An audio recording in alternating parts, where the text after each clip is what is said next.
Salam hörmətli tamaşaçılar, efirdə Bahar TV və mən Murad Qasımov. Bugün ölkənin hər yerində yumurta döyüşü əməliyyatı başlayıb. Bəli, Daxili İşlər Nazirliyi xəbərdarlıq edib. Qonşu qapısına papaq atarkən qonşu qapısını çox bərk döyməyin. Yoxsa şimdiyyat əvəzinə riyaziyyatdan əlavə tapşırıq ala bilərsiniz. Son dəqiqə xəbəri. Azı 5 kilo şorbaları yeyən şagirdin çantası 2 qat 60 kimi olur. İqtatlı olun. Və keçirik hava proqnozuna. Sabah ölkə ərazisində hava şəkərburə dumanlı olacaq. Mütəxəssislər xəbərdarlıq edir. Şəkərburanı çox yesəniz gözləriniz dumanlayacaq. Lövhədəki tapşırıqlar sizə hieroqliflər kimi görünəcək. Bakı ərazisində səmən yağıntısı, bölgələrdə isə fındıq dolu gözlənilir. Küləyin sürəti isə saniyədə 5 kəsə gücündə olacaq. Ehtiyatlı olun. Papaqlarınızı uçurub qonşunun həyətinə sala bilər. Çərşənbə axşamı rütubət 100% şərbət yaşayacaq. Odur ki, çətir əvəzinə yanınızda çay dəstgahı bəslinin.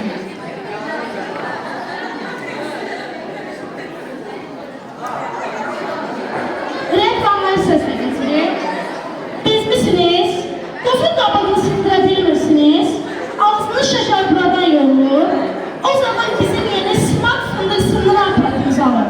Bluetooth'la işləyir, qozu sındır, için isə özü yedir. Cəmi 5 şorbalıya.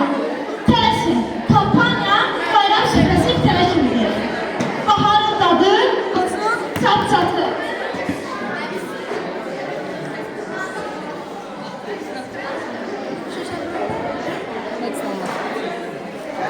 Dərslərdən bezmisiniz?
Magnet patlama.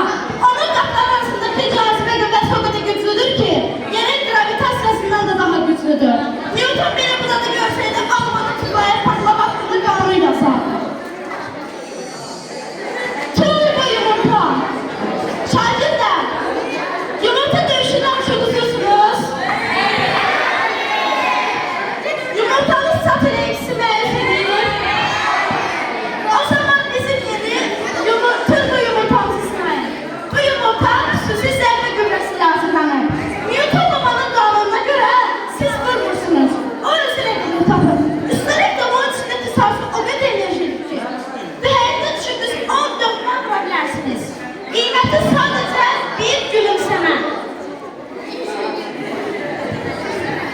Salam hörmətli tamaşaçılar. Bizi daha qasırda Şirvan şəhər Kimə Biologiya Formalı Liseyin yanaxmanasından canlı bağlantıdayıq.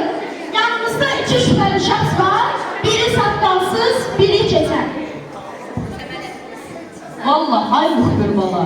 Mən Novruz gəlməmişdən qabaq məktəbə ən yüksək olur, çəxçimizdən soruşdu. O isə mənə səhvə xəstə verdi. Az qala gedib müdürün yatağına çıxacaqdı.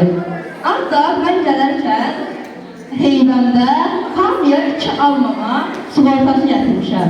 Mənimlə yumurta döyüşdürən həmən bu sığortadan alacaq. Avtomatik olarak ikiləri sildik, onun yerine 5 yazdırırlar. Ancaq bir şərtim var. Mənim bu keçər dostuma saçlığa şampon verəsiniz. Yazın günəş altında qalmaqdan başı parıldayır.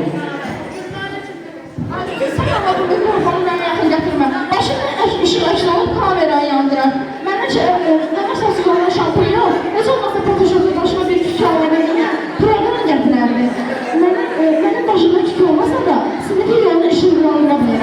Mənim öğretmenimizdə yazanda uşaqlar mənim başıma baxıb deyirlər ki, o 4 kal keyfiyyətində kilo başlayır. Mənə heç olmazsa şeker